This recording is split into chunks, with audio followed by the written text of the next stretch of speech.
Franchise. Get in like the Marines. Franchise. Yeah. Franchise. We're in.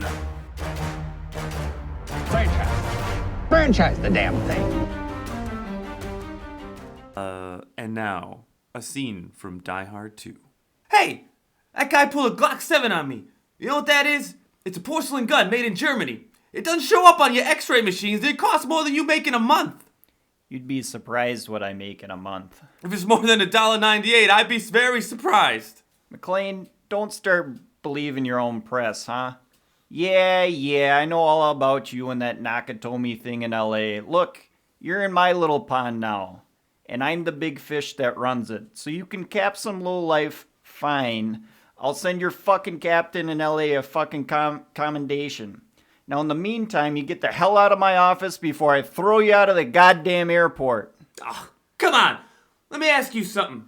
What set off your metal detectors first? The lead in your ass or the shit in your brains? Welcome to Franchise Addicts, a podcast covering every film in a given franchise. My name is Luke. And I'm Chris. And this week, we are on to the second film in the Die Hard franchise, Die Hard 2. Die Harder? Die Harder. Was it ever called that? Not colon Die Harder. I think that's just a tagline for the movie. Yeah. It's not like Terminator where it was Terminator 2, Rise of the Machines. Rise of the Machines. Yeah, Die Hard 2. This was a treat. I won't give anything away, but I don't know if I ever saw this. Maybe I saw this once as so young that I really forgot everything about it. So this was brand new.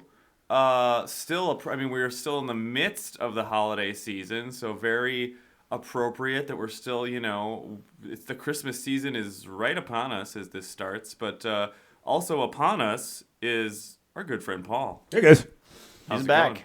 going good. So you guys you don't like the tagline Die Harder? I did. Well, it's just not like a colon Die Harder, so you don't technically have to say it. You're just doing. Why wouldn't you want to say it though? Well, I think it's pretty badass. Well, the problem is that Die Hard 3 is not Die Hard 3. It's Die Hard with a Vengeance. Right. And this is just Die Hard 2. Die Harder. Yeah, But it's not Die. Like that's not the title. Is that an unofficial? That's an unofficial. I just think it's an awesome tagline. That's all. Is that just like fan? I just picture like somebody, low down, Hard. and he's not one of the marketing guys, not one of them. He's like, what we should put on there, like would be. It badass. says it on the movie Die poster. Hard. Okay. Right. That's what I'm saying. So Somebody got a promotion by coming up with that little tagline. That's Yeah, all but I'm it saying. is like Harder. 100% a tagline. It's not like a colon. Correct. Die Hard 2 colon. But Die an awesome Harder. tagline. Yeah, no, it's good. It's good. It's better than good. Well, I mean, they Can continue we make on. Die Hardest? Well, they That would no. Die Hard with a Vengeance. Yeah, Die Hardest of all. Until the next time. I died harder than you. No, my dad died harder than your dad. We all die hard in our own way. Before we get into Die Hard 2, though, really quick order of business. Now, I hope everyone enjoyed our Terminator wrap-up show. I hope everyone enjoyed our Terminator episodes. Those were very fun to make. Paul, you came to us when we started the Terminator series, obviously. Mm-hmm. And, here at the Franchise Addicts, we like to... you're seeing that Alien poster on the wall there. I had to get Luke and I started. I had to give him that Alien poster. So it's only appropriate that you receive a gift from me. It's that Christmas time. Okay. Christmas is past, but I got this here. Now Okay. this is for those of you that don't know, Paul is very handy in the kitchen. He likes to cook. He's very good at it. I do. And he also likes the Terminator. So I saw this online. And now, for those of you that can't see this, that's awesome. an audio visual or audio medium. This is a oven mitt. Yep. That is a full Terminator hand. That is awesome. That is awesome. Yeah, T800 hand. The the fully pie. working, like the one Dyson pulls out of the wall in the beginning of T2. Yeah, that can now get your pie out of the oven. Hey, I appreciate it. That's Yes. awesome. So, As long as your pie is not made of liquid metal. Correct. yeah, Correct. oh yeah, this is And you apple. That is pretty awesome, though. I love it. Thank you. You're welcome. That's awesome. You're I was not expecting that. Yeah, so for live gift giving on the pod. Love it. Love Yeah. it. Thank you. That oven mitt cannot self-terminate. It cannot. Yeah, but it could, it could go down. You'd have to push it down into the oven if you wanted to ever get rid of it. But hopefully, it will never be gotten rid of. It seems pretty sturdy, pretty burn proof. Hopefully, I mean, at least that's what the people on the online place where I bought. Is that what the reviews said? They said, they said indestructible. Wonderful. Yeah. Well, I appreciate it. Yeah, it's don't worry about it. Very cool. It'll be fun. Thank you. I love it. So, we're getting cooking here on the show here, and that's a great segue, of course, to get back into Dying Harder. So, Chris, you had said that you hadn't seen this before. So there's a chance. Die Hard 2 is the movie we're talking about. Yeah, we're back to Die Hard 2. I don't think I did. If I did, I don't remember it at all. Except when that taser happened, I think. But I feel like that happened in another. Tasers around movies in the early '90s. I think have a few of the plots have tasers involved, and so I don't think it's actually this one. I think there's another movie with a taser prominently featured. Yeah, that old lady though. I mean, tasing her own dog too. That's a fucked up part. What the fuck? Yeah, that's a really kind of dark. Do you see? Couldn't walk for a week. Bonnie Bedelia's like, what? She's like, what the fuck? Yeah, animal abuse is just right there. There's a few things we were talking about the fat shame. We'll get into it, but a few things that just don't fly anymore. Such an early '90s movie. So this movie is so of its time. It is This very of thing its is locked in nostalgia corner. Yeah, so and they thought they were being so forward because at the time they were. There's all those like I gotta start living in the '90s with the facts. Oh yeah, dude. Get with it, man. When did this come out? You got some facts. 1990. This movie comes out. Okay. Director Rennie Harlan. What else is our guy Rennie known for? Rennie is known for Driven, Devil's Pass, Cliffhanger. Cliffhanger. Okay. And was the producer for Cutthroat Island. This guy was kind of a for-hire, action guy. Steven D'Souza is the writer. He's the guy that did the Punch-Up. Yep. And then took over as the main writer. Doug Richardson does his Steven D'Souza Punch-Up on this too. But it seems like it is mostly D'Souza's plot. $65 million budget.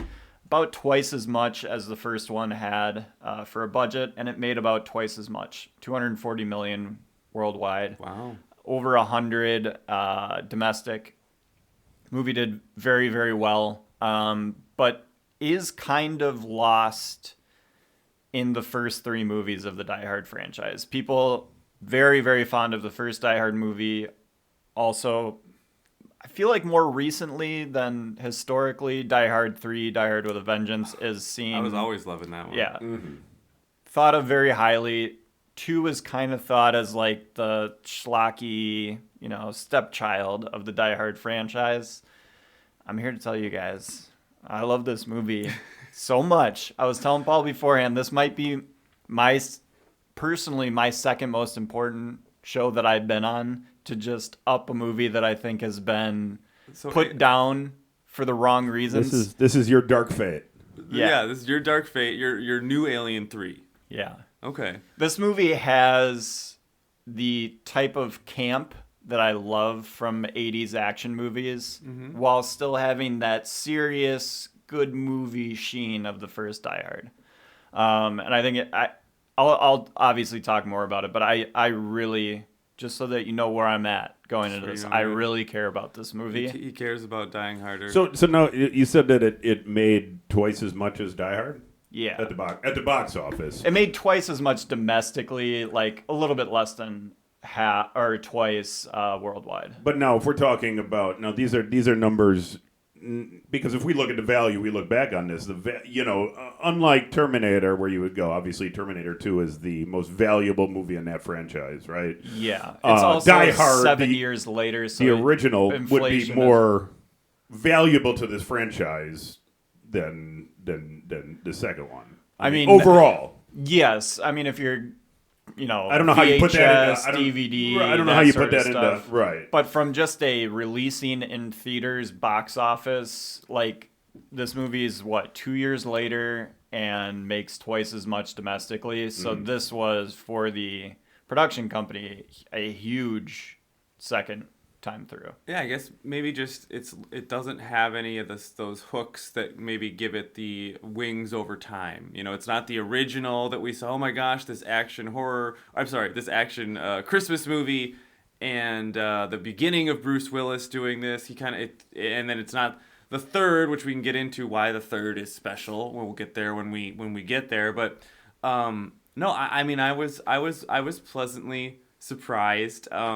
You know, this does feel like kind of a classic 80s action movie that is elevated by Bruce Willis, I think. I mean, maybe and some... Well, so I was gonna... It's better than like a Van Damme, any of those movies that came out around the time that are essentially doing the same type of thing. Tons of gunfire, so much gunfire. So I was gonna interrogate this a little bit. Like, why can I say this movie is definitely campy, but also respected? And I think that the formula of Die Hard, the first Die Hard movie, is just so rock solid that all they have to do is just put John McClain in a similar situation again. You don't even need an Alan Rickman level bad guy like what's his butt? William Sadler, his Stewart character, is the big bad.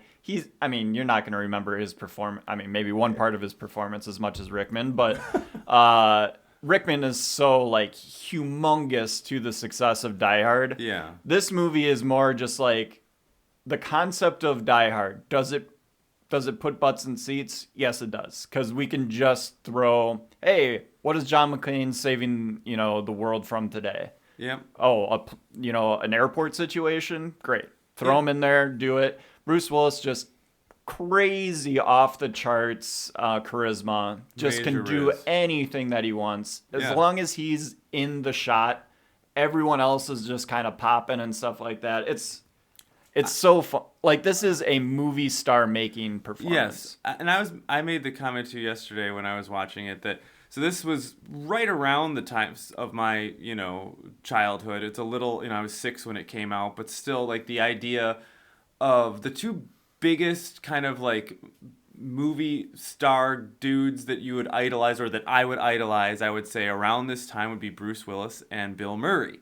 You got your Ghostbusters, you got your Bruce, and you got your Die Hards, and just like this attitude of like they're the action star. They can do whatever they want. They're funny. The humor's in there. Like the other guys, Van Damme, even Schwarzenegger. I mean, they're not actually funny. They have little moments that we try and manufacture for them to have humor, and that's fine. They're not bad, but this true charisma and that is often very rooted in humor, and also just like they can get away with anything. They can kind of just do whatever they want and be funny and charming, and no one will care. They're kind of just they get a carte blanche pass to do whatever they want. That was exciting to me as a young boy growing up. Yeah, and so again, this movie loses the great villain character that you just can't replicate over and over again. But what it does, much like we pointed out in the first movie, that there's just great side characters all over the place. Oh, in it. absolutely. Die Hard 2, same thing. Just great, characters that show up, do exactly what they're supposed to do. We bring back William Atherton as the Thornburg character. He's such a great asshole. I can't believe we didn't. I went back and listened to our. Yeah, we didn't even talk about him, and just plays such a great kind of sleazeball. To pick him as the character to carry over as being the secondary background villain, like he's on technically the good side, but he's the one corrupting the goodness of it. Right. We already, even when we see him in Die Hard, if he's obviously playing a similar character to where we've seen him before in Ghostbusters as that EPA agent, right? Yeah, he's just that same dickhead, right? Yeah. Like. And he's the man. But no, I don't know. Well, he's the man in Ghostbusters. Here, he's just like this asshole. Well, he's like the media's obsession over what John McClain is doing, and not making it a news story instead of like the actual heroism it is. Does he represent the evil corporate forces? Well, you just evil media. Yeah, media. and it's Like not selfishness to respecting step on privacy. Exactly, and to step on anybody to get ahead. You know what I mean? Yeah. He doesn't care about he claims to care about the average person because everybody deserves to know what everybody else is doing or whatever. And I think Bonnie Bedelia says it. You only care about the people as you're stepping on. As you're looking down on them, as you're stepping on their throats or whatever she says, something to that extent. Yeah, I mean, speaking of Bonnie Bedelia and the having great side characters, her character usage gets ramped up way more in this. She's fantastic.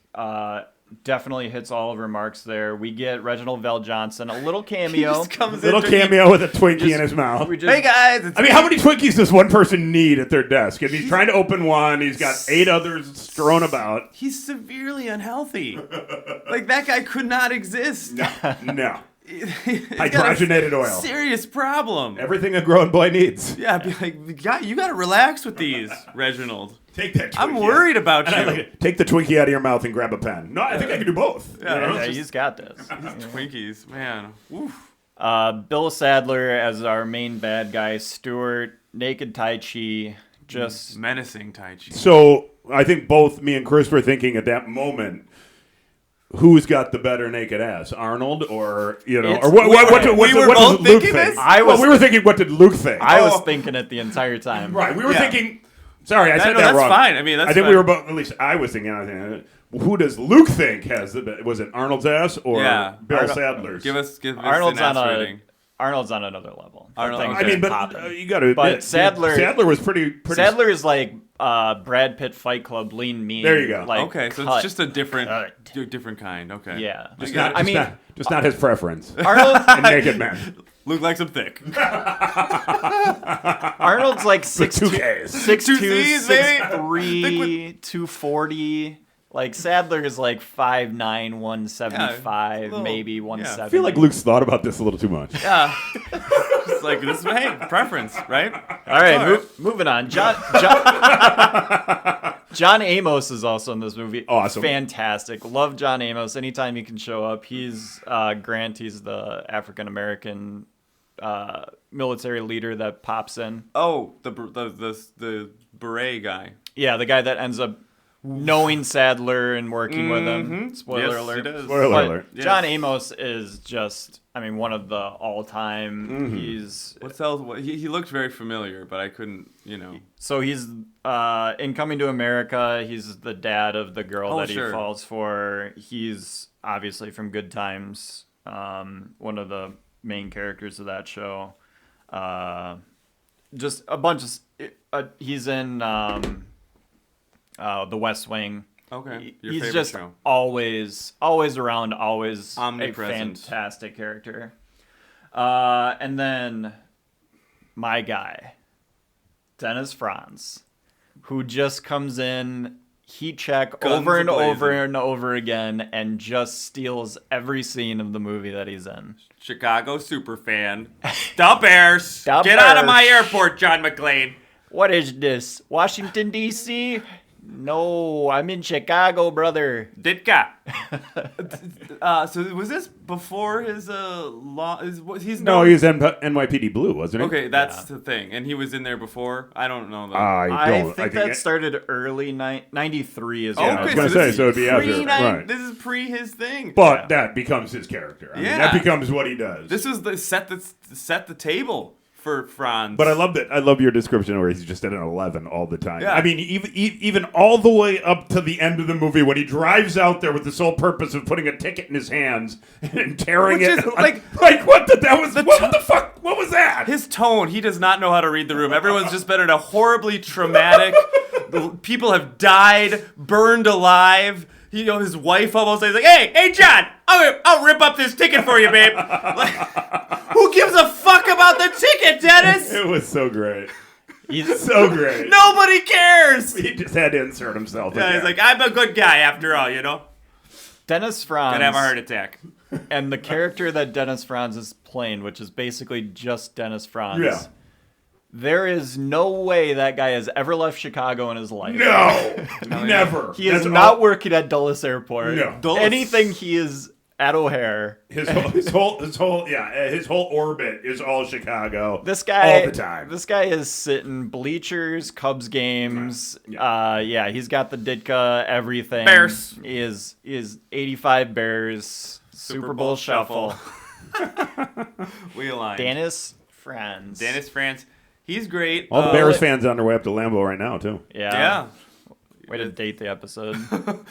Am I not supposed to do that? No, go ahead. I'd try to avoid it. Oh, okay. Yeah. I'll stop. No, that already happened. The Packers won. It was great. People know it's around Christmas time. Yeah. And New Year's. Yeah, there's football happening. Oh. All right. Let's get into just talking about it in general. So we talked about a little bit of just the way Die Hard movies work. It's Die Hard in a place. So Nakatomi Tower is the first one. This one we get the Dulles Airport. I love setting the next movie in an airport. For some reason, all the action that has to have the movie location, being at an airport involved, like the baggage claim fight, all the stuff out on the tarmac and all that sort of stuff. Like it Great setting. just kills. I love even the empty wing. Where they have the huge gun shootout there, just having that, kind of empty area of an airport that's like packed everywhere else, but because this is still being worked on, no one's in there. Yeah, kind of looks like a mall. Yeah, they do. They do a good job of carrying that over. They did that in the first one where they had the empty rooms at the Nakatomi Tower at the place where they were shooting, and so they utilized the props that were there in filming, and it seemed like they carried that over and said, okay, we're at an airport. What do we have here at an airport, that we can use, that would look natural, for this setting, and I think that was awesome. Well, and it kind of starts so an argument I'm going to try to make is that this is technically a better Christmas movie than the first movie. Oh my God. I think this leans into the Christmas part of it. Now, because the first movie got like Die Hard's actually a Christmas movie. If you really think about it, this one leans more into it a little bit. They let you know it's snowing. But the opening with the car getting towed, it's kind of like a Home Alone sort of situation. Yeah. Like, all the hassle of traveling on the holidays. And he's just like, so aggravated. And the one cop that turns out to be Franz's brother is just like not given an inch on him. Typical New York cop. And, Bruce has got to, drink some scotches, smoke some cigs in the lounge. But always has his eyes open. He's noticing. Yeah. What the fuck is going on over there? He's had like 3 whiskeys, smoked a pack of cigs, and he's like, wait a second, time to be an action detective. Is that cool? Should we do that? On the table where he's sitting at, there are 2 full scotches. Yes. Both with ice in them. So he either sat at a dirty table that someone left their scotch at, or he's ordered 2 scotches. Yeah, definitely ordered 2 scotches because the price of scotch at an airport, I don't know about $1990, but nobody is ordering a scotch at an airport, and if your plane gets called, you're just slamming that scotch and going. You're not leaving, And even the bad guys, their table filled with booze. Yeah. Everyone's just like, this is a very serious operation. Also, you think you need clear heads. Not the most subtle transfer of the packages under the table. Yeah, well, because they're all drunk. Yeah. They're like, oh, is this look good? This is suspicious. I mean, I think most people older will obviously get this, but the 2 settings for someone smoking in that blow my brain are airports and hospitals. Obviously, hospitals. The airport one just, I'm like, what the? Yeah. There were people that just lit up cigs. Well, but take it one step. Oh, take it one step further. In airplanes. Yeah. The smoking section of the airplane. I want to be in the non-smoking airplane section. But I mean, even into my youth, I don't know. Maybe there's still planes that are in existence that have the ashtrays. But I clearly remember nobody was smoking on the airplanes anymore. But they still had planes that had the ashtrays. in the armrest right there. I mean, And can thought, you imagine just being on a flight and just being next to someone who is chain man. smoking Yeah. for 3 hours and you're just like, oh, god damn. But I wonder if people just were so. I think they were just so accustomed. Like this is normal. This is just what people do. And I Yeah. think as we've gotten better as a society with realizing how horrible it is, now we can realize, oh my gosh, this is. I think I've come around to how awesome it is. I think people should start smoking again. Okay, so this is a new take. it's, Okay, it's not a hill I'm willing Luke to is, die is on. pro cigarette. He's also pro. He's also pro working out. No, Yeah, both. You can have both. Yeah, Bruce actually says a line like as he's I like, gotta quit smoking. I gotta quit smoking as he's running marathons, half bloody through the airport. This guy, he goes through it. John McClain goes through the whole ringer. He does. Everything. Yeah, he does do a lot in this one, and I think that's what really, for me, separates this movie from the other one. And I think he touched on this as more of just he's a full-on action star. But like in the first one, you actually think watching it, and I think maybe why it's got such staying power is like that is what like actually I could picture myself doing what he does in the first Die Hard. You kind of hide out and kind of pick your shots where you can.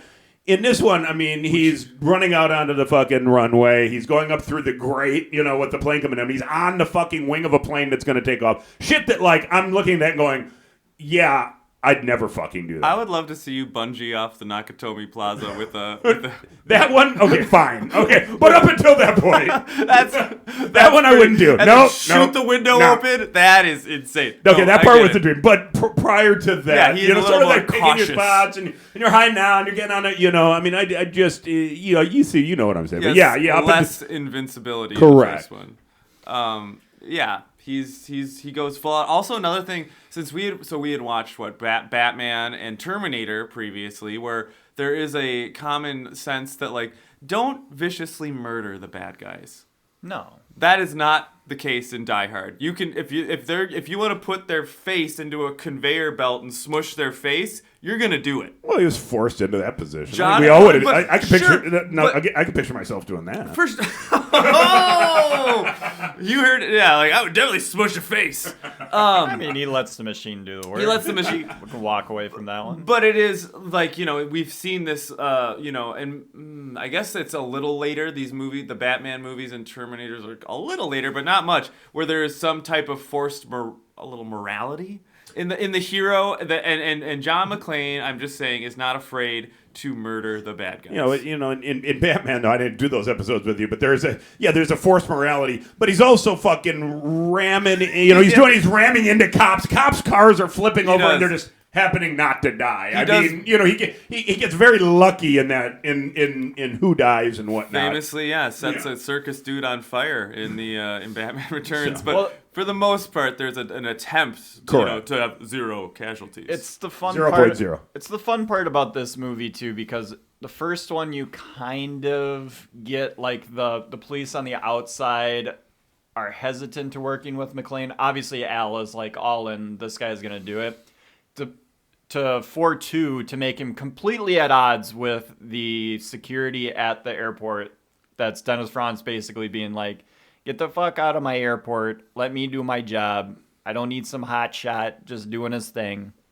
And even the John Amos character, when the military comes in, is like, all right, guy, let's step aside. Let the professionals do it. You've gotten us this far. Congratulations. And like McClane he's like, I Goes gotta do rogue. it. I gotta do it, baby. I Yeah. gotta take this all out on myself. I'm the only one that can figure this out. I love his confidence. He's just gonna steal the stuff from the airport lady to get the prints off the dead body. Yeah, There's so many times where he's like in conversations with a couple other people and something's happening. He's like, I gotta fucking do this myself. You're like, here I go again. I know. I gotta land this plane myself. Yep. I love that part though, where you were talking about. I was talking to Luke about that. Like to me, it was like he was pulling his best, doing his best Axel Foley impression on that one, where he steals the, he goes and he gets the stuff for the prints, and he walks up to the guys, and he's like, don't you normally do this back in the morning? No, it's a new thing from the DOS, from the SOE, and I gotta do it. You know what I mean? Yeah. Just confuses the guys by That's a good comparison, right. though. The like, Axel the Foley. Axel Foley. So when because those came out earlier. Am Yeah, I those right? are like Yeah. early 90s to late 80s. Or early 80s to late 80s. So okay, so then we can say, because here I mean, whatever, maybe because I was a young white male child that I like Bill Murray. And although I did think Axel Foley was awesome, but maybe, and also just when the movies came out, but we could maybe say that, Axel Foley nailed this persona down first. Yeah. Yeah, the Beverly Hills Cop, 48 Hours. Right. Yeah, like that was the But guy. just in particular, that scene where he's just over talking the guy with a bunch of gibberish, and as he's getting what he needs, it's Axel Foley going in and talking about cleaning the pool or whatever he's got to do, and he just confuses somebody with the gobbledygook language and confident and just gets what he wants. True comedic, the comedic aspect Correct. being just as important, if not more important, than the bronze. Absolutely. Right? Like before, it was like, well, no, we got Claude Van Damme, and they're ripped. Like that, they're just, they can kick ass and look at those muscles. But then it was like, hey, what's even more exciting is if they're charming and funny. Then whatever. It's a movie. We can make anybody do anything. It doesn't really matter. But that is what makes these things better. That's what sets this apart, and that's why as a kid, when I would see a Van Damme movie, I'd be like, that sucks, in my opinion, because of like, this is just, it doesn't have that. It doesn't have that. It's one note. We're talking about, let's bring it back to the the kitchen here. You know what I mean? We're not just seasoning with salt. We're adding a few other notes, a little more depth of flavor with the character, right? Yes. But it's having that super strong lead, then realizing, which I think this is something that the Terminator movies kind of miss out on, that the Batman movies did a little bit better job of, and even Alien did a little bit better job of, is you get that strong lead character. Give them pieces to work with. Give those secondary characters actors that just want to go all out for like the 8 to 10 lines that they have and are just going to be memorable parts of the movie. Well, allow them to steal those their moments, but have the main character, in this case, John McClain, be confident enough that they're going to carry it, and not sometimes you get a main character that doesn't want other people to sing because they want it all to be about themselves, in these movies, like you said, you're bringing in those side characters and allowing them to just live their best life in their scenes, and it's fucking awesome. No, yeah, you do have a lot of nice ones from the other news reporter. Oh, I forgot her name, but she shows up early and then comes back later. We've got Fred Thompson, the Stack'em Pack'em Rack'em head of the Dulles Security Airport. Bob Patrick back. T-1000. T-1000 Yep. shows up. Yeah, pre-T. Oh, was this was I didn't. Pre-T. Okay, all right. Pre-T, yeah. He didn't look as Pre-T young thing. He didn't look as he didn't look as in shape and ready to go. I mean. Yeah, he wasn't running as much. Not ready to run. No. But he was born to run. Baby, we were born to run. Oh my God, who's back? It's me, baby. It's Bruce. Oh my God, it's not Bruce Willis, baby. It's me, the boss, baby. And I'm here telling you that Die Hard 2 is about the Air Force. It's not about the airport. Not about the airport. And all the blue collar kids trying to go home for Christmas and see mom and dad, and then the terrorists come and try and tear us apart.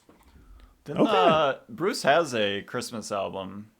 I think his big single off Run Rudolph Run, or no. Let me ask. I Saw Mommy Kissing Santa Claus. No, it's hold on, Bruce. Do you have one, right? He's like, oh yeah, baby. It's good when you say. And here he's like, yeah. Oh yeah. Hold on, let me ask Bruce. What do you have? I got Santa Claus coming to town, baby. That's what it is. Santa Claus is coming to town. Wait. Santa Claus is coming to town. You better be good for goodness sakes, Max. All right. Yeah. So Bruce is here in spirit, and also Bruce Willis. We were talking about him.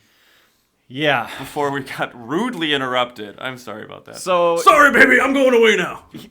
Let's just give the overarching situation that Die Hard 2 finds us in. So John McClain is going to be picking up his wife from the airport. He has moved to L.A. to be close to his wife. He's gotten over the whole New York-LA separation thing, supporting his wife. We learned all about that in the first movie. He's moved to LA. He's part of the LAPD. he is back on the East Coast in Washington, D.C., visiting in-laws or... Yep. I think they're her Some parents. boring stuff. Yeah, because he's borrowing her mom's car. Yeah. That's why he's getting plastered at the airport. There's some fascinating new technology. Phones on planes. What? Well, yeah, his and tired of all these technology phones. peaked at the frozen pizza. I love that Whatever line. that means. Love that line. So, John McClain hanging out at the airport. His mother-in-law's car has gotten towed because he parked it out front and thought that he could sit in. Sounds like something my dad would do. Or he's just like, 15-minute parking. What does that mean? Actually, no one's gonna actually tow it away, and then they do. But yeah, he's having a couple of scotches, smoking a pack of cigs, hanging out, waiting for her to land, and notices some shifty dudes. Also, we've got Commander Stewart or whatever. He's going through, and Stewart. the rest of the airport security and all is awaiting this big thing that not everyone knows is happening, but it is kind of going on in the background of the news. They're smuggling the Dos Equis guy. Yeah, the most That's who interesting. he is. The most interesting man in the world. It's actually not him, It's not him. but it looks a lot like Oh him. man, it does look a lot like him. Yeah. It's like dead rigger. He was actually the original Django in the 1966 spaghetti western Django. Wow. That was, and he later he's actually has a cameo in Django Unchained. Sick. Yeah, he does that. Yeah, so he's this, Hispanic cartel type generalissimo guy that they're bringing in under extradition orders, and they're gonna, he's coming into Washington, D.C. to face trials or whatever. General Stewart has defected from the U.S. military because he's upset about, government, what they're doing, all that sort of stuff. Yeah, they never really make that clear He, Doesn't he's really- at all. He's just this disenfranchised, guy that had been a commander forever Yeah, and was like, I'm going to take all of my knowledge and turn it to the black market now. Right, yeah, and that we need more people like General Esperanza that stand up to communism. I'm not sure where that came from, but then by the end, they're just going to be off on some tropical island doing nothing. So, this is not the- fleshed out at all. No, this His- is the his- beauty. The beauty of the formula is you just go Doesn't matter. I don't know, say communism or whatever. A few buzzwords. Yeah, Yeah. we'll get you in there. Yeah, Central American country general, not a great guy. People but won't really care. Right. We just know he's need bad. We need more patriots like him, though. Going, like drug money. There's drug money all over the place. Yeah. Who cares? And so, the general's flying in on a special plane. He's going to be landing. They're taking him into custody. And turns out that General or Commander Stewart or whatever has set up a little house outside of the airport where he has set up airport traffic control center. In the church. Yeah, not very safe to take the axe to the power line when they're digging it up in the back there. Yeah. Not recommended. A lot try that of at home. great tech support from his guys. They get that place humming. Yeah. They get the airport offline. They get their thing online. They're flummoxing all but that one guy in the air traffic control, the guy that's just kind of solving all the problems and then was going to go, attach the antenna outside. Basically, their tech guy that's problem solving while John McClain and the other or all the Yeah, the guy whose voice doesn't match his face. Yeah. At all. Barnes? Yeah. Barnes. Quick fact about Barnes. Love me some Barnes. Love Barnes. Not in many films, that actor. I imagine. But yes. because I was like, is he a good actor? I don't think No, but I love me some Barnes. I mean, he's a doer. He has a go-getter. He has a vibe. He memorized the lines and he said them out loud. He actually, he passed away a couple weeks ago. No way. Yeah. Art Evans. Yeah. It was a December, in the middle of December last year.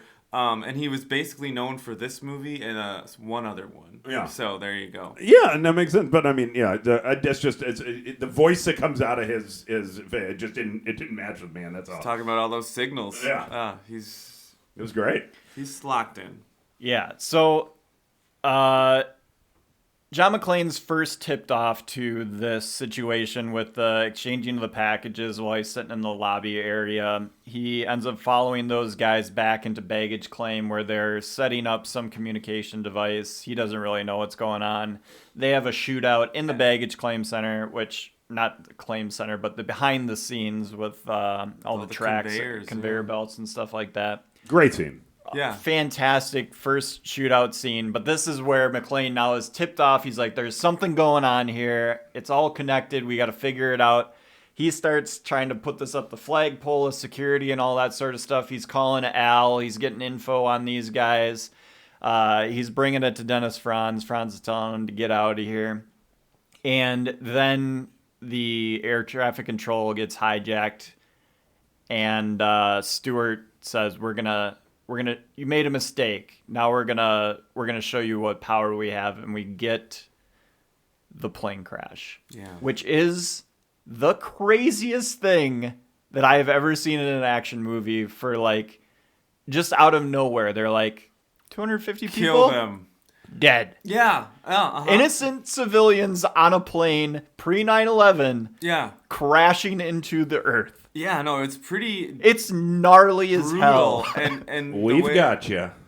We've got you. And so that's, I think, if we're going to say that there's a shining, I mean, this is a bad way to say shining moment for Sadler, is that scene where he's just so He's evil. so evil. He's so evil. And even the guys in his crew are like, what? Yeah, are you I sure don't about know this? the guy that's readjusting the 200 ground feet. level Yeah. to like negative. Yeah, and he's just kind of like, God damn. Yeah, he spins a knob. He does something, and then all of a sudden it's a touch screen thing. Yeah, he takes like a metal pen and is like touching. Is that how it works? There's also like microfiche at some point. Well, I don't know what they have going on. There's also there. like these blinking blocks on the top that like are where the airplanes are, and I don't know how you read any of that, but basically for like air traffic control, you can just put lights and screens in front of people, and you're like, I guess that's how they do it. Yeah, it's fine. Don't worry about it. Yeah, so, and what I took away from this whole movie as well, in terms of air traffic control, is there's two types of landing. One, you do manual landing, and the other was the ILS, which was what they were doing there, which is the guided way to come in. They're basically like put this into the controls. You're in the glide. Put this in. You're in the glide path. We've got you. Yeah. We've got you. Oh my God. That's Bruce is just there with the two torches, man trying to do it all. The paint thinner on him, just He is going for it. yeah. And Well he's so devastated when that happens. So the reason why Yeah, he gets very emotional. I mean, I'm not saying that. That sucks like 250 people, but he's crying. It does. It's But a he- little it's a against little bit- character. No, guys, No? guys. He doesn't know that's not his wife's plane. That I did take into. I guess I did not take that into account. He knows one of the planes up there is his wife's plane. He doesn't know which. A plane hits the ground, blows up. I think to be fair, it's to him, tragic. it could be his wife. I suppose. It's Yeah. awful no matter what. Well, sure, but and that response would be appropriate. It's just Yeah. he's just this like smart, wise, cracking, hey, and so just like for him to all of a sudden show that devastation just goes against character. That's all I'm saying. So the real trick of this movie is putting Bonnie Bedelia up in the plane. Yeah. Because even in the first movie, with her being like in the tower, it does help a ton that he's not only just doing this to help all the other people out at the party, but his wife's at the party. Like, he's got to make sure that she's safe. Again, put her up in the plane. It doesn't seem like convoluted, like, oh, this is some crazy circumstance she found herself in. Like, obviously, like, being stuck up in a holding pattern for that long is insane. And if that ever happened to you, you'd tell that story for the rest of your life. But the fact that she's in the plane gives him so much stakes. And he doesn't really even talk. He doesn't like yell at Franz like, my wife is up in that airplane. He's kind of keeping it. No, he plays that one pretty close to the reserved. chest and keeps that. It's obviously motivating him, but he would be doing this no matter what. For sure. But he does keep that pretty close to the chest. Yeah, no, and I think they do. You're right that they create this situation, and that having her up in the plane obviously gives us another location to have a movie other action taking place, subdued action. the weird part, or the forced part to me, and although I love it, is having Thornburg, Richard on there too. It just happens to be on the plane as well. You could say a lot of and that's fine. Because I love him as a character, and it's a great interplay between them. But yeah, they do. It is natural and creates a reason for him to be at the airport. Well, and creates that same dynamic that we had in the first. The McClane's wife character needs something else to do in the plane. Right. Other than just calling back to John and being like, hey, I'm still up here. Correct. So Correct. she has to have Thornburg to play off Exactly. of and show that she actually has meaning as a character beyond. Well, we need to create some dynamic on that plane so that we can keep She needs showing character. it. She needs Right. to tase him and make fun of him. It is very convenient that it's like, oh, again, this terrorist-like attack involves my wife, and that's maybe the main reason I'm doing this. I mean, Save my wife. You gotta do it. Gotta save the Yeah. wife. Gotta do Yeah. it. Yep. Happy Yeah, well, wife, I mean, Although- she does. She does say to him later, "I go, why do we keep finding ourselves in these Yeah, positions?" that's right? a little wink and nod. Well, that taser that thing comes in the first 10 minutes of the movie. and Yeah, you're yeah, yeah, That's shown back up again. Yeah. It's the most obvious, show the gun. yeah, yeah. And then it comes back in the third act. Yeah. So But the plane blows up. the plane blows up, and the reason why I wanted to get to that as quickly as I did is because it turns this kind of goofy, schlocky movie sometimes, and it gives it real stakes. Gravitas. Again, without having to have one of the greatest villain performances of all time. You just have the bad guy do one of the most villainous things you can possibly do, brutal. which is just immediately murder 250 people in cold blood. Well, and if you remember in the first one that they didn't want to have those guys just be terrorists, and which is why they had them stealing the money. Yeah. Because, at that point, they said nobody's going to go watch a movie about terrorists, right? And this one, we lean fully Full into terrorists. that, which is Terrorists, pretty cool, actually.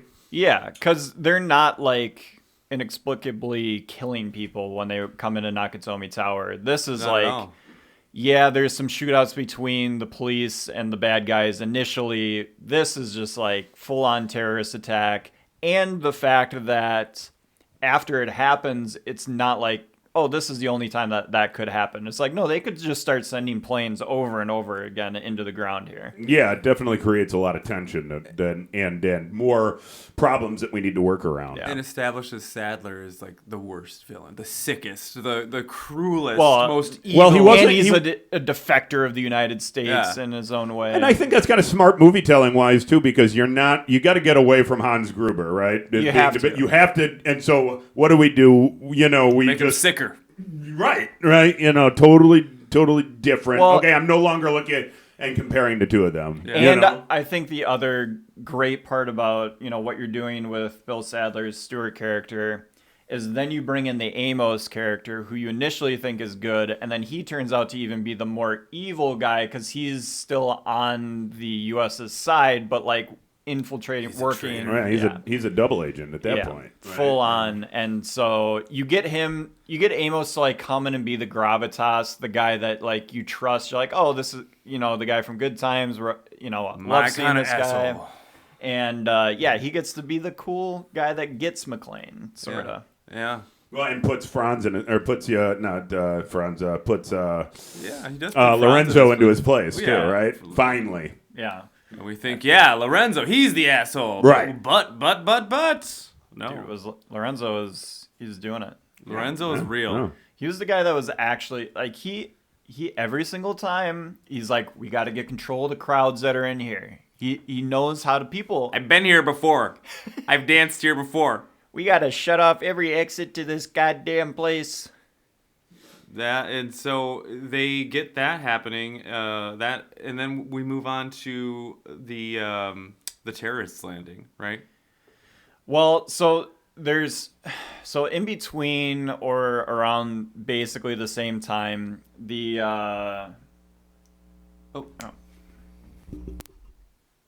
Barnes character, the guy that's working in the control tower problem solving, comes up with the idea that there's this wing that we're building, recreating. It has its own antenna that's separate from all the other communication lines. Figures it out. If we can hook that antenna up, we can communicate with the planes through that.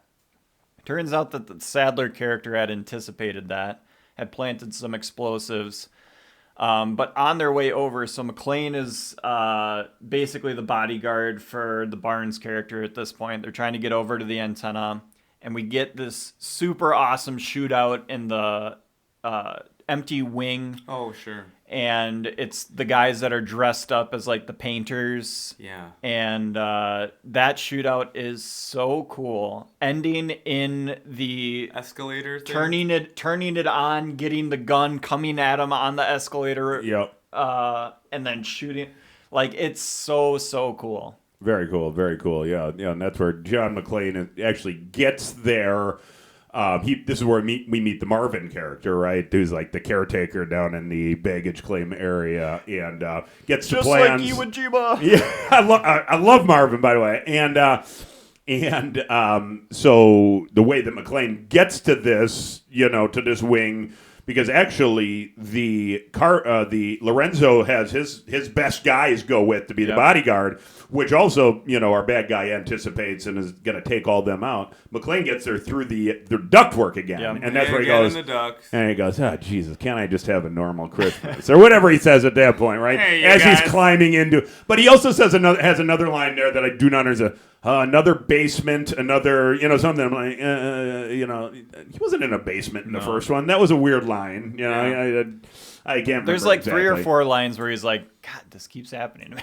Yeah. Well, but even his wife at the end is Right. like, this keeps happening to us. like, another basement, another acknowledge Christmas. that. Yeah, we need to yeah. acknowledge that the characters do realize that So- this is the very similar This is situation So crazy. Yes. to last time. So then he pops out of the ductwork. The grate falls on T-1000 Yes. Patrick's head, Patrick. and we who get tries to block the bullets with a sieve, basically, which Yes. is awesome. we get one of the first, and I'm gonna post this on our Facebook account. We get the first Bruce face.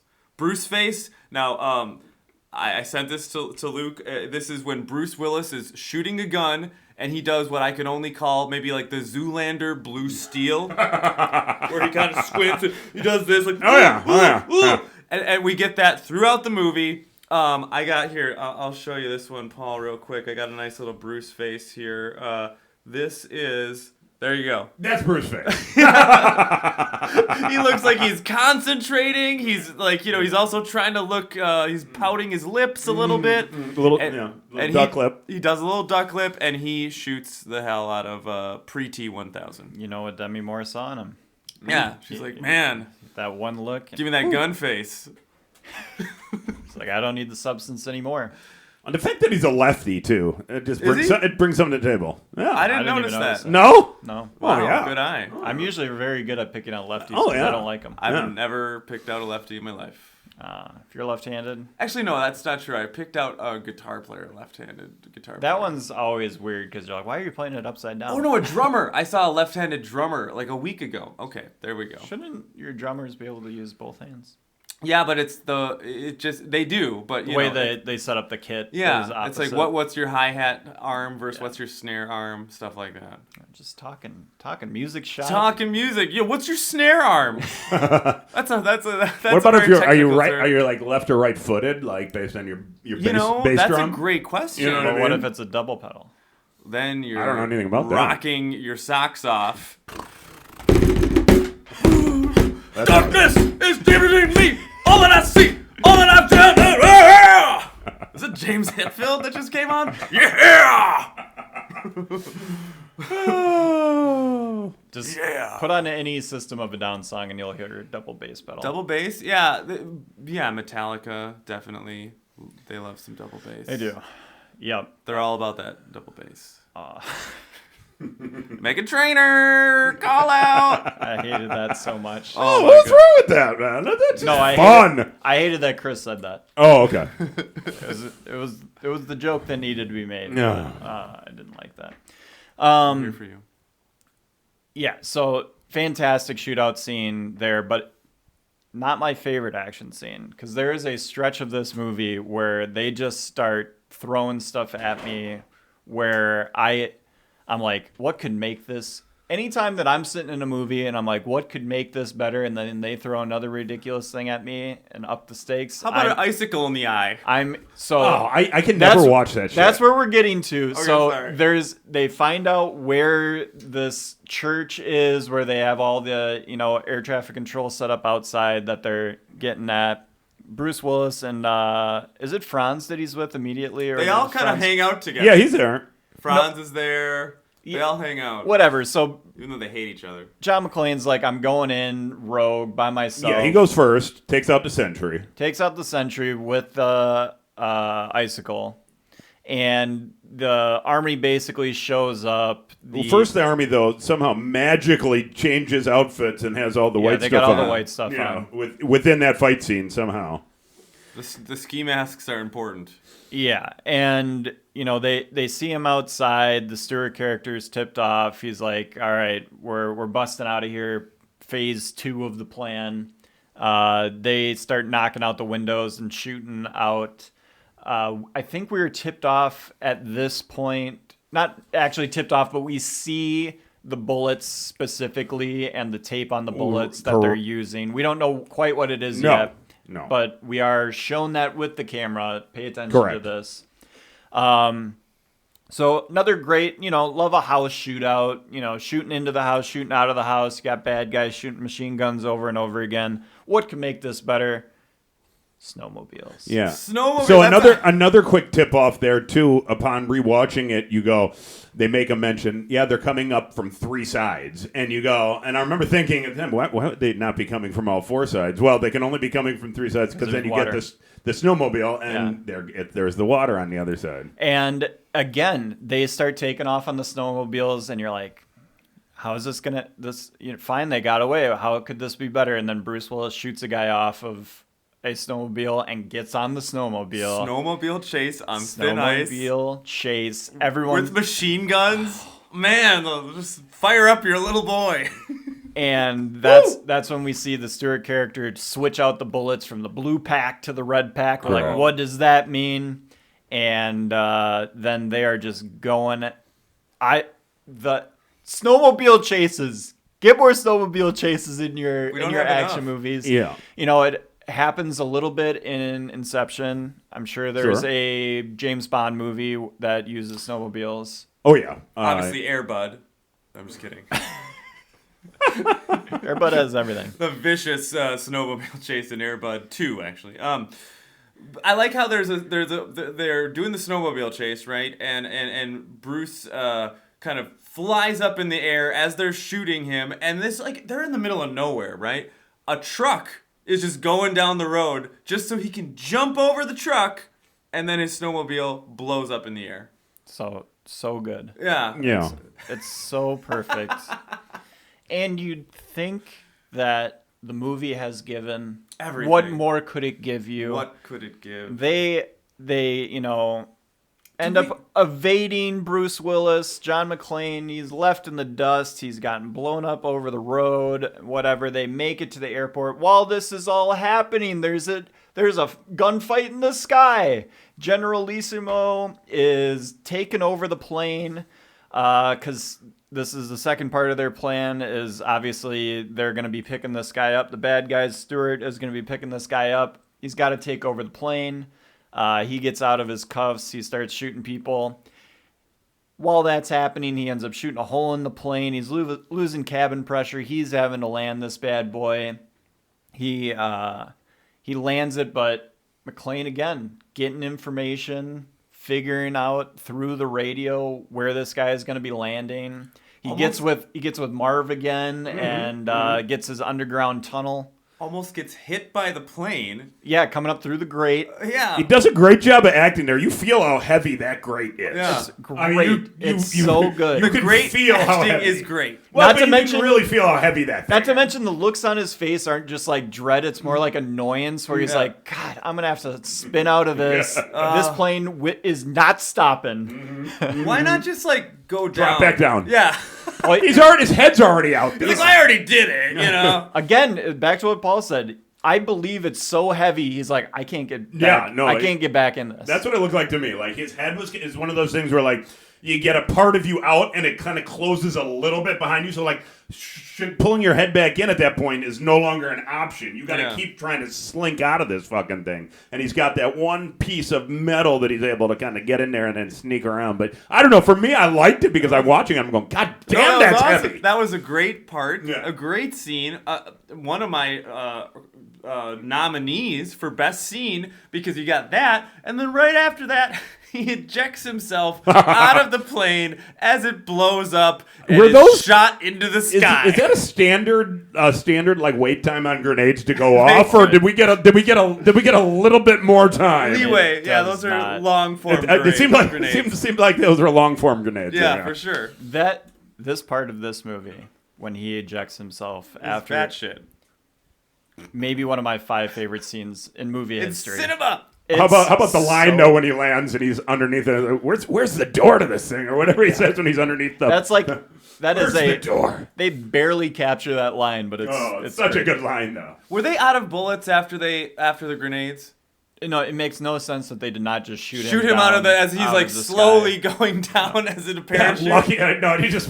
Well, what happens, I believe, is that the people start police to or the fire engines but are still starting take to a come couple up. shots. I agreed 100%, but the impression I got was that they were like, "Oh, time to go." And they just, and he goes, and he gives him a curse, "Lucky motherfucker," or whatever the fuck, But it's the ultimate, like, this guy is just wiggling his way out of every single situation. The look on Bruce Willis's face is when the grenades start just raining in, and he's like, what the fuck am I going to do? What am I going to do? 7 grenades? It's like, that first one's been cooking a long time. Yeah. And I love that he sees the grenades, doesn't even have the plan to go in the No, this all formulates. This all happens with grenades in tow. I like how active grenades. I like how the steward asks for the grenades, and he's like, "How many do you guys have?" They're like, "We got 3 each." The one guy pulls the pin, throws it to Stewart for the first throw. I'm like, "Why would not how you use grenades? Stop throwing me the live grenades." Did you take the grenade safety class? You can keep the pin in and still throw it. Well, to yeah, me. there were however many threw in there, were 9 of them, whatever there's 7, whatever they were 100% on their aim too. I mean, they got them all in there. Well, and the Nobody fact missed. we know how. Whoops! Shit! Oh shit! This one came Well, back. I don't know. All I'm saying is you're man. tossing. I mean, I think somebody would miss. I really suck at this, guys. Well, we No know one wants to be my partner in bags. we know how propulsion works in that as long as you are escaping at the same rate that the thing is exploding, you won't get burned. Yeah, of course. Yeah, that's No. how. That's how that works. And certainly Science the parachute won't get singed. Yeah. But anyway. And definitely the escape thing on the plane rockets you 900 feet. Yeah, that's normal. I was thinking that there's it would no knock you way- up, and there's no way that parachute would actually open. You wouldn't get high enough. I was thinking he'd probably just come down and. I suppose. But I don't he know. Who knows? He was propelled by the explosion, as we can see in that one shot. Either way, great action. Where it looks like he's, just like sitting on a toilet seat of death, just getting shot up into the air. That was great. That was good. There's no better, like, just put this guy in the most dire situation ever and have the most ridiculous thing save him. Yeah. Yep. So good. As it does. So, But- okay. Post snowmobile. Post snowmobile, that happens, and Well, you end the snowmobile, and this is where John McClain figures out the end of the snowmobile chase important because it's when he figures out the blue bullet gun. Like, I had this motherfucker in my sights. and he goes back to Dennis Franz' character. And my favorite scene. Where he wastes him. Or you think he's just going to go postal. Yeah. But he doesn't. They're blanks. Yeah, and he gives them the full explanation. Franz is just, reluctant. Just upset about But then he comes on board. Then that's when he shoots him with all those blanks in the middle of the airport. Yeah. He's like, you know what? I like this guy. All of a sudden, they become friends at that I love point. it. He's like, you know what? I think he's actually telling the truth. He's I onto like something here. this guy. He found out something I couldn't. And then Dick Thornburg is just wreaking havoc in the air. He's done like the worst form of media, which is like Mass send chaos. everyone into. So obviously you're like, why do the cops, why is security, like, obviously they got to control this situation, but at some point you should, like, kind of let people know it's unsafe and, like, start filtering people out. What you should not do is mass communicate that. And also emphasize do it the out airport. of context. Yeah, Right. emphasizing the airport is probably going to have massive casualties. Yeah. Yeah, no, the guy that's much better at this is the guy that ends up being the senator. But when he's like the rack 'em, stack 'em, pack 'em guy, where he's like, nothing leaves this room. We don't want to cause panic, Yeah, right? he knows.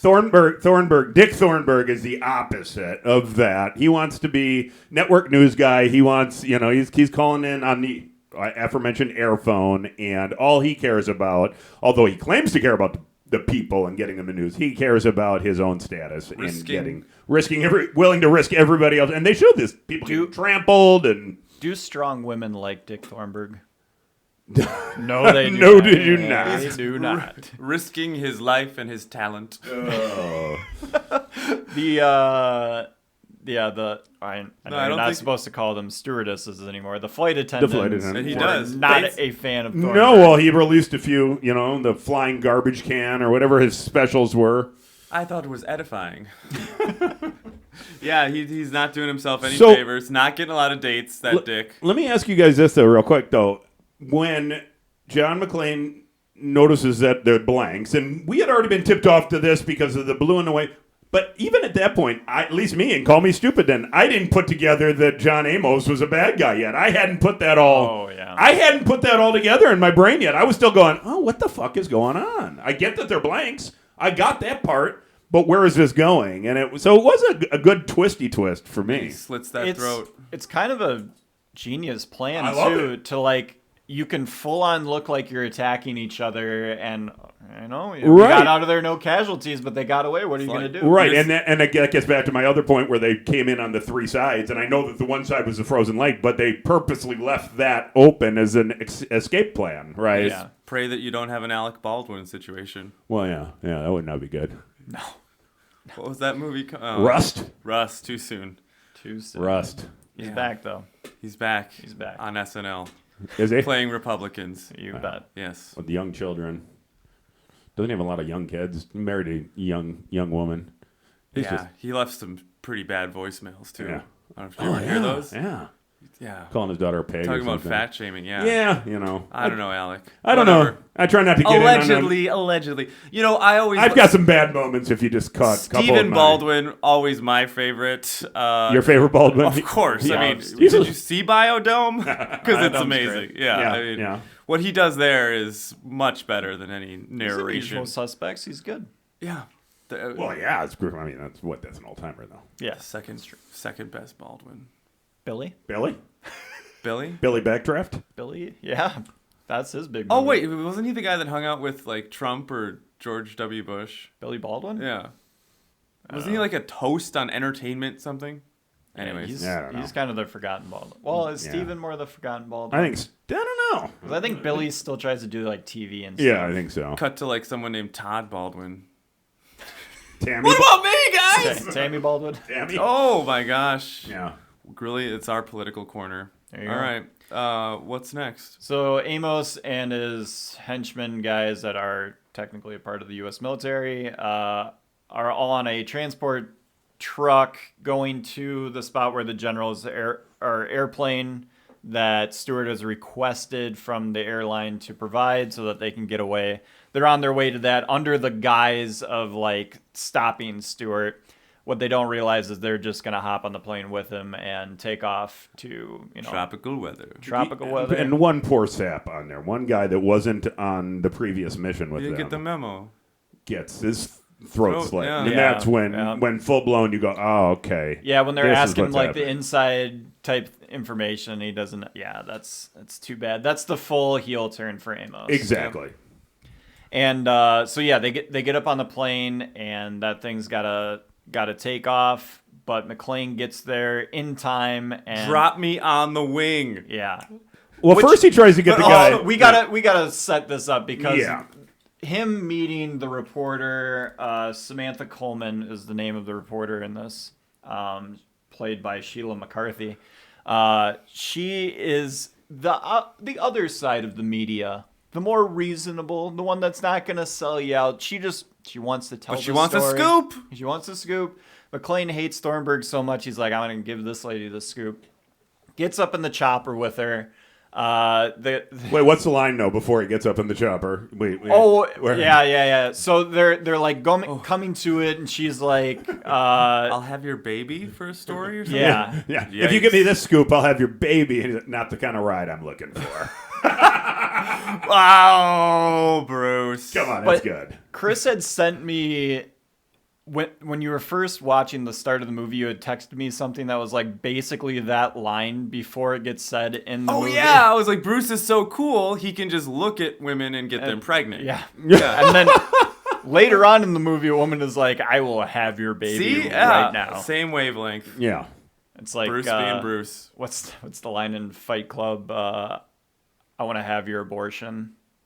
Is that what they say? Okay. Yeah. I mean, that's the next level. Yeah. That's Well, the more that- progressive approach. So there's, should I do my favorite Fight Club story? Do it.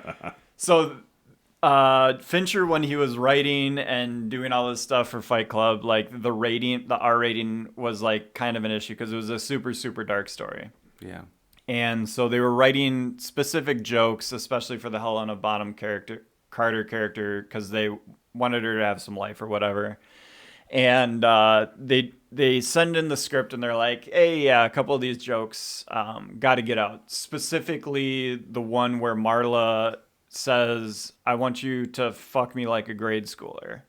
Yeah. Like I'm in grade school or whatever. Yeah, and not good. They're like, okay, fine. We'll take that out. Here's a couple of other. Where did that even come from? Okay, sorry, we'll get to it. So Fincher sent that in being like, I know for sure this isn't gonna get by. I'm gonna have to do it. And so he's like, I had the backup joke. I want to have your abortion. To get that really in. And then they're like, okay, since that is not as bad as the one that you put in before, that joke's cleared. You're good to go. And he's like, it's the line we wanted anyway. Okay. Yeah, that's nice. No. Yeah. Master of skill. Yeah, but it's still, I mean, And one of, underage sex jokes. now the second, the most insane line, but the second most is John McClain, I will have your baby for this story. Yeah. Yeah, no, that's good. No, that's not underage. That's a great lesson in managing or directing. I mean, leading people to the spot where you wanted to be all along. Yeah, I mean, and having them think it's their idea. David Fincher. That's just classic directing right there. the master. Directing, sales, all of it. ABS. Manipulation. ABC. Always. Is that what it? Always Manipulation. Manipulation really gets a bad rap, but we'll talk about that Yeah, another that's a time. It's whole- just that's a called different being podcast. good at your job. That's our other podcast we have called Dark Psychology. How to take over, How to win how to lose friends and alienate everyone else. and unfuck yourself. So he's up in the... Making cash. woo! Woo! It's about stacking bills, How to look at chicks and get them pregnant. Hans! Booby! Narrated by Hans Bubby.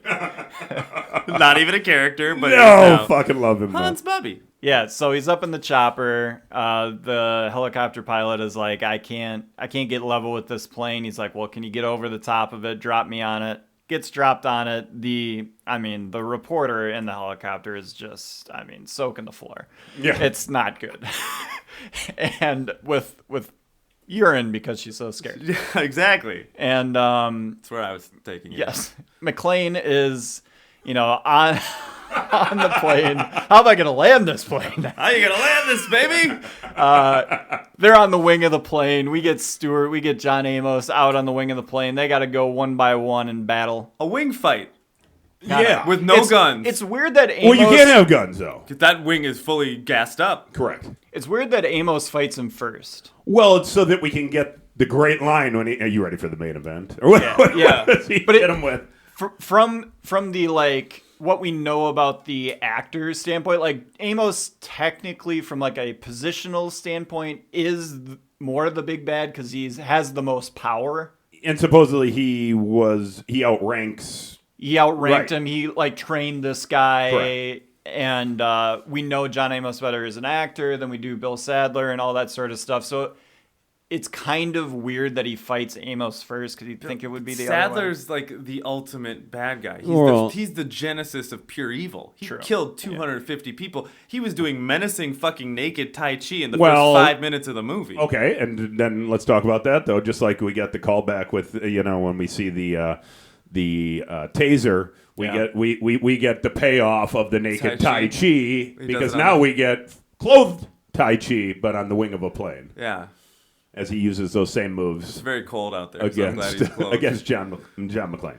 And this, I mean, It's cold outside. you get the Don't judge me, okay, man? Okay, now let's fight.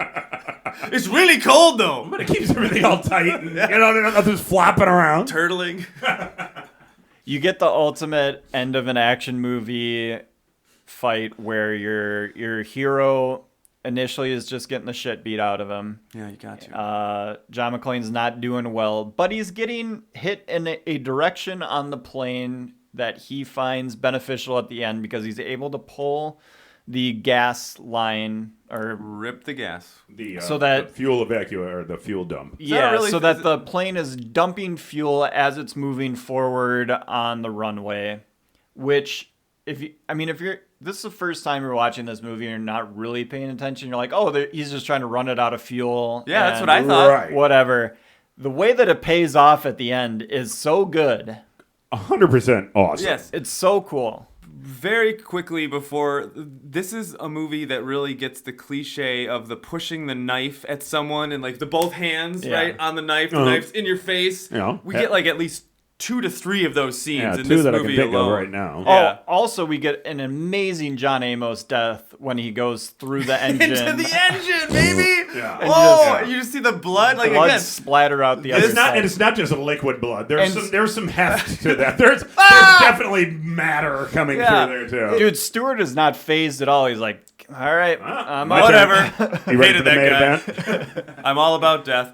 Yeah, this movie, and he's just like not gonna pull any punch. Like it's willing to go there. It's willing to get gruesome. It reminded me of kind of the first Terminator in that sense of just like tons of gunfire, tons of people just getting killed everywhere. This it came out 6 years later. Yeah, but it is- this movie is not afraid to be ultra violent. Yeah, no, it's funny because there's similarities to be made between T2 and Die Hard 2, but I think that it's not, like you said, there's also similarities to be made from Die Hard 2 to Terminator 1 in terms of the type of, The violence, correct. the morality of the violence. Right, yeah. Die Hard 2 has none. T2 has some. Absolutely none. Yeah, T2 is like, actually, don't just kill a bunch of people. Right. I'll get into it in more of my wrap-ups. Let's get to Let's blow up the plane. conclusion of this. So, yeah, he battles Sadler. He ends up getting knocked off the plane. We think Sadler He's won. has won. McClane calmly rolls over, lights the Zippo lighter, tosses it on the jet fuel, Yippee-ki-yay, motherfucker. and that thing just chases down that plane, jumps so through the air, and blows the plane up. Yes! Not only that, It provides. it then lights the way so that all the other planes can follow the flames down. 2 birds with 1 stone. John baby. McClane Literally. saves the day. Actually, more like probably, I think there were 5 birds that needed to Oh, come yeah, out. because they also... Yeah. It's very true. I feel like... That all come down. I mean, you see them coming like back to back, and you go, "Oh man, I hope that they don't run into each other on the runway when they come down." Did people cheer in the theaters, do you think, when that happened? Oh, half Definitely. Yeah, like, I Oh mean, my that's a God. definitely, like, you just get up and you're like, ah! I was cheering in my house. Yeah, I was just just like, like, my God. I audibly said something. There was a cheer. and I like John McClane with Holly. Holly, oh yeah, Adrian, I did it. You didn't realize I was doing it, but I was doing it. I'm doing it for you. I'm sorry. Yeah, I think Mary made the Mary, or did I say it to Mary or Mary's on his? She might as well just slide down that right onto his pole. Man. Second slide joke in a matter of 2 minutes. It's incredible. Again, like we talked about Loving in the first movie, where it's like it's a husband and wife story. Again, we get to the end of this. It's just a husband being happy to see his wife again. baby, you don't realize all this shit I have to put up with. But I'm glad you're safe. Major And points.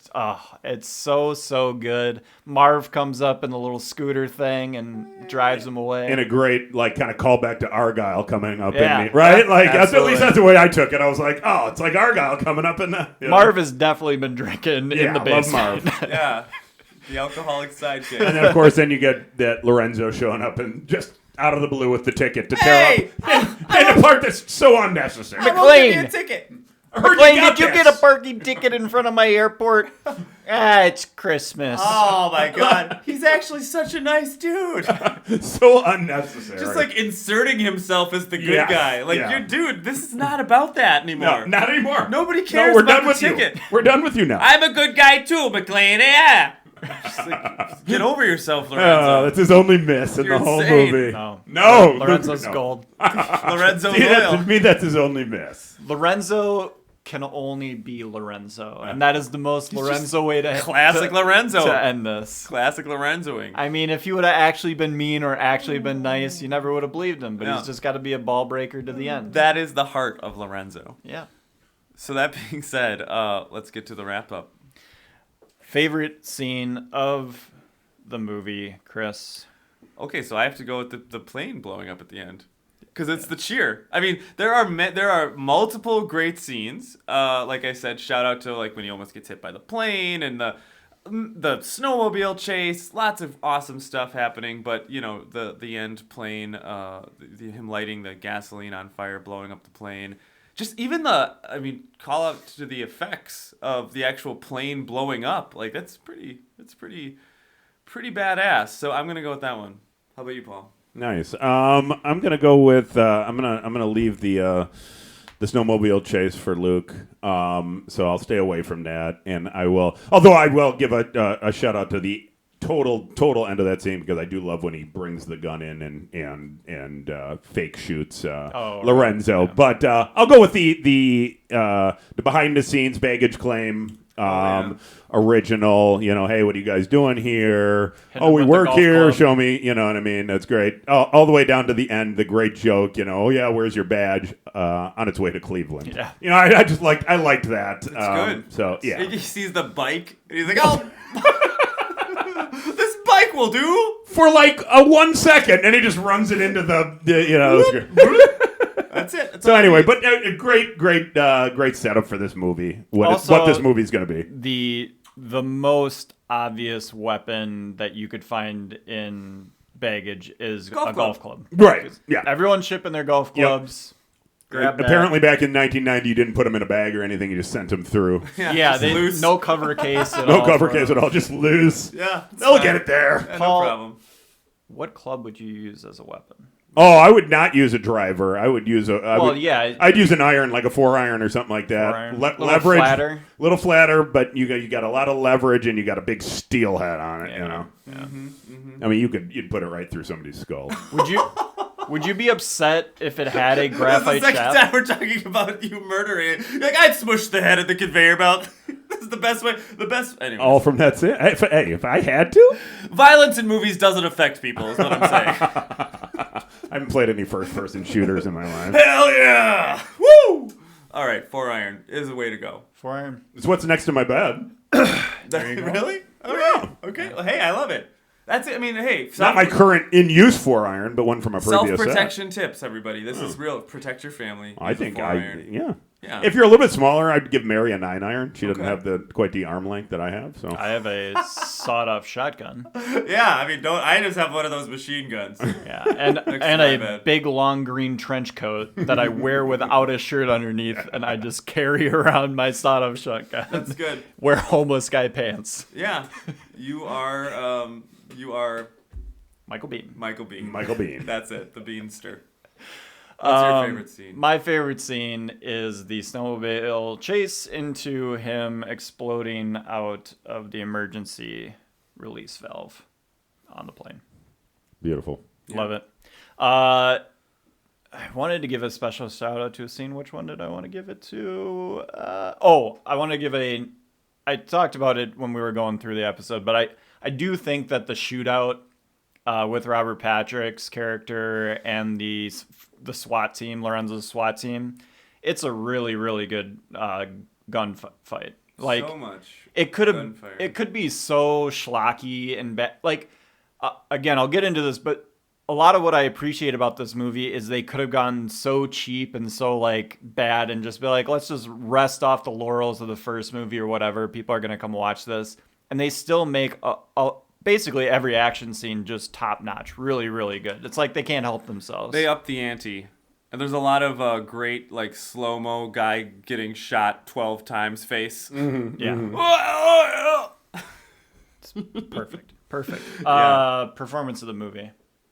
I guess if it's me, I will, this is obvious, but I'm going to go with Bruce Willis because, just like I was saying before, like the Axel Foley's before him, the Axel Foley before him. Axel Foley. And, that kind of Bill Murray, also that caricature of the wisecracking, funny action hero. He really sets this up and makes himself a star with this. I mean, he was already a star, but it would just not work. This would not work without Bruce Willis.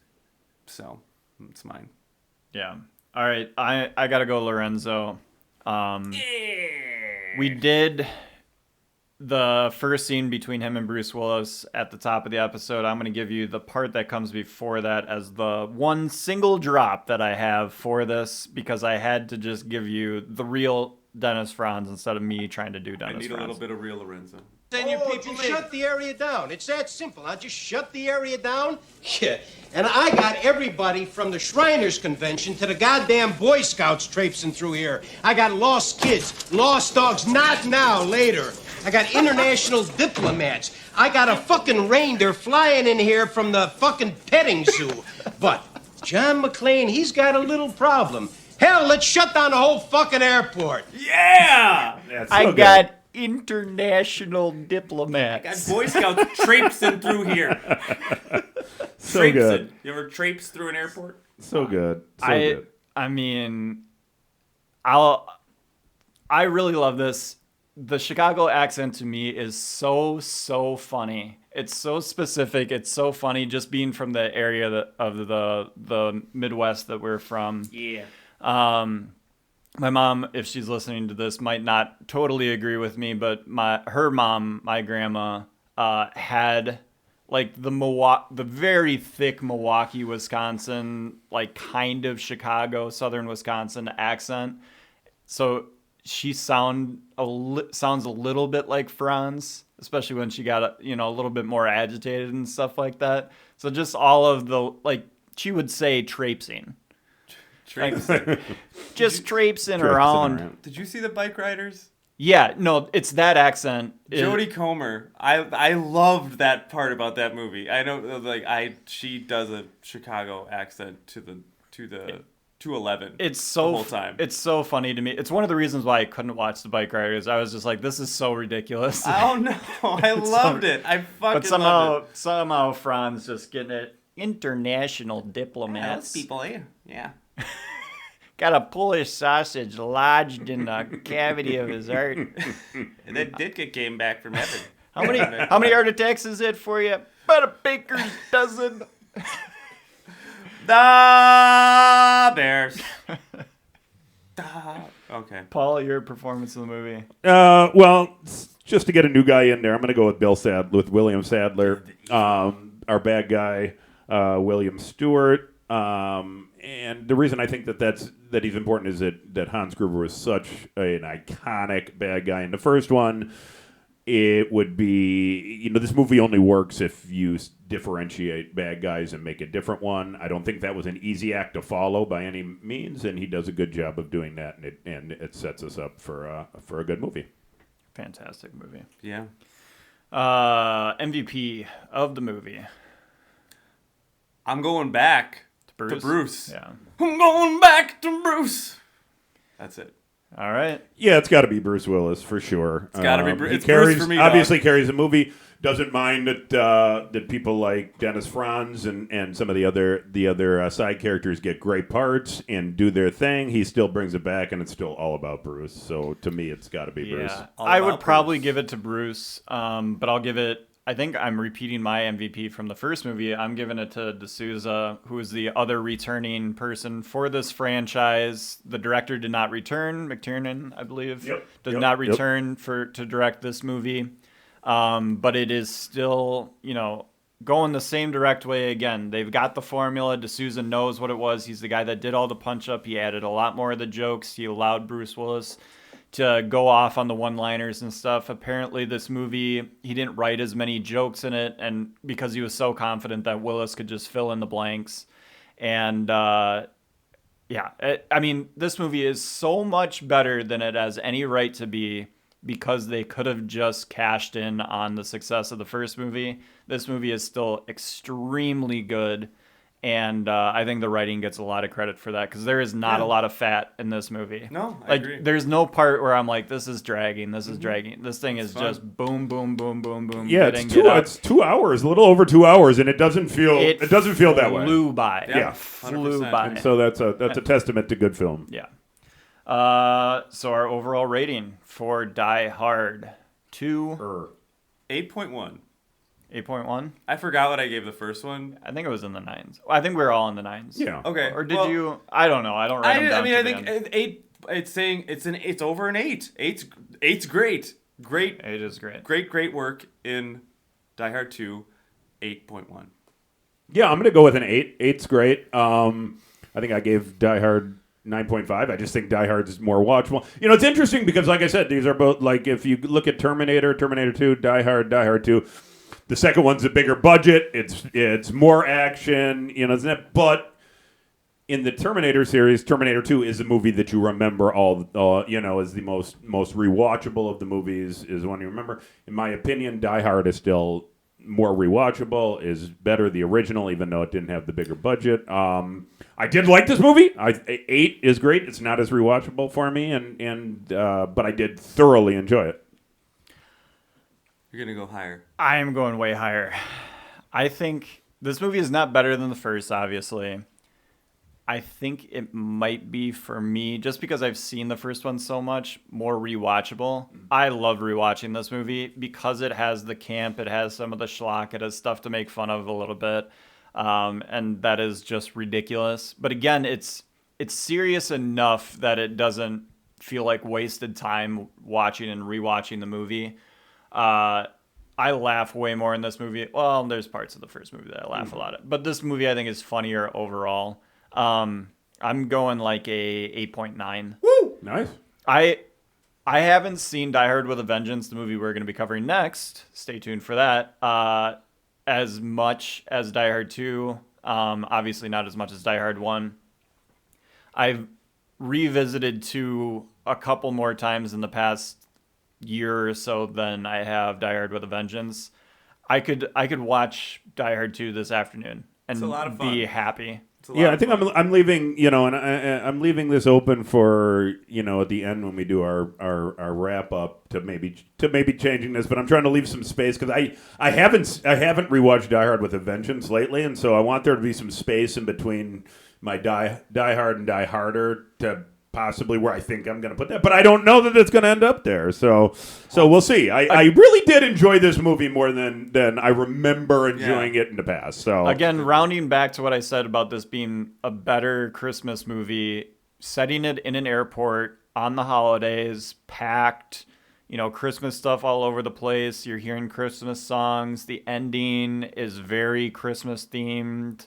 Everything's marked there, getting to see your wife at the end of the day, getting her off the plane, and it's the most annoying thing you did that day is having to do this favor for your wife. Mm-hmm. And obviously all hell breaks loose while you're trying to accomplish that. I mean, again, this movie is just about husbands and wives trying to figure their shit out.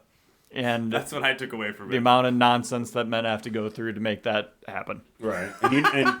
And you know that totally. John McClain's mother-in-law, after watching all this on the news, is still going to be pissed that her car got towed. Can never make her happy. Although McClain, smooth criminal, when he's on the phone with her and he's like, "Baby, we're going to pick you up. How about we leave the kids at your parents' house? They watch them. We get a hotel, room service, put Bottle your of feet. champagne. She's just like, oh, John, tell me more. And then, after he wines, dines, 69s, then he's going to be like, by the way, your mom's car is impounded. I think she does start with that. She goes, "Is my mom giving you a hard time for borrowing your new car?" Oh, not yet. And then I get chewed out. But he's able to put that all in the back burners in the best way possible, and just save that stuff for later. Let's have fun in the meantime. I love this movie. It's fantastic. I wish I could rate it about the same. It just doesn't have the lasting. Gruber is just such a good villain that this movie can't really compare. That's it. I think that's really at the end of the day what separates the two. I mean, there's a couple things, but if I had to pick one thing that separated 1 and 2, it's Gruber. Yeah, Gruber Law. Gruber Law. I saw him last night at the Bucks game. Oh, you're He's always there. Always there. Always there. Every time they score 3 points, they're like, and that's another 3 from Gruber Law. Do they still toss out the He t-shirts? supposedly does something with shirts. I haven't seen, but there's a little graphic where he tosses a shirt. I saw him digitally tossing I shirts. saw him. He was fucking eating a chocolate ice cream cone last night. Yeah. Fucking Gruber. Still looks great though. Yeah. Licking my chocolate.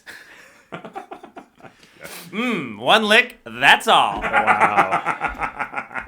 That's what she said. Oh, speaking of the plight of the husband. All right, guys. Well, we'll be here. We're gonna be dying hard with a vengeance. Back with John you. McTiernan, the director from the first movie, is back for the third movie. Oh, Look at that. He is. Samuel L. Jackson. Jeremy Irons. Jeremy Irons. That's not how he sounds. No. Jeremy Irons is a very British fellow. Yeah, for sure. Apparently the second best Die Hard. Probably has the cachet as being the second best Die Hard movie. I grew up with this one. Yeah. Will it beat out Die Hard 2? Who knows? Stay tuned. Stay tuned. This might turn into me having like the highest 3 ratings for the first 3 movies of a franchise. It's a you're good, there it's a strong right now. start. Yeah, it's a It strong is a start. very strong start. Alien would have been really close if I liked Aliens more. Yeah. But Yeah. I just do not like Aliens that much. You're a big. I guess I didn't listen. You're a fan of Alien 3, huh? Oh yeah. Really? Loves it. As Love much, Alien 3. just like Joker 2. Alien Full you 3, do. Joker 2. Shut up. Woo! Shut up. Die Hard 2. That's Yeah. fine. Die Hard 2. Dark okay. Knight Rises. Alien 3 is just not that great. Battleship. Battleship. Battleship. These are the favorite movies of Luke. Die Hard or Alien 3 I mean, is better than you remember. Yeah. Actually, for me, it was worse. no, But I remembered it as being. It's very. I love reading Look, it's about not. Alien 3. It's I not, love reading about it. It's not 4. 4 is the one with what's her name? in Winona it? Ryder. Winona Ryder. That one's terrible. Yeah. Alien 3 has the same thing that happened to me with Die Hard 2. 3 is the one where they're I on, was- on the prison colony, Yeah. right? Yeah. Oh, man. I was told for so long before I saw it that Alien 3 sucks. I was told that Die Hard 2 is a letdown. And then I watched them and I was like, it's not at all. I really enjoyed it. that's a classic psychology is undersell, over-deliver, Yeah. right? Like, I mean, we should always be underselling and over-delivering. And when that happens to you, you get pleasantly surprised. And Speaking of which, I've got to out him on our own show. Chris just brutally I was gonna say oversell. abandoning me. Abandoned my child.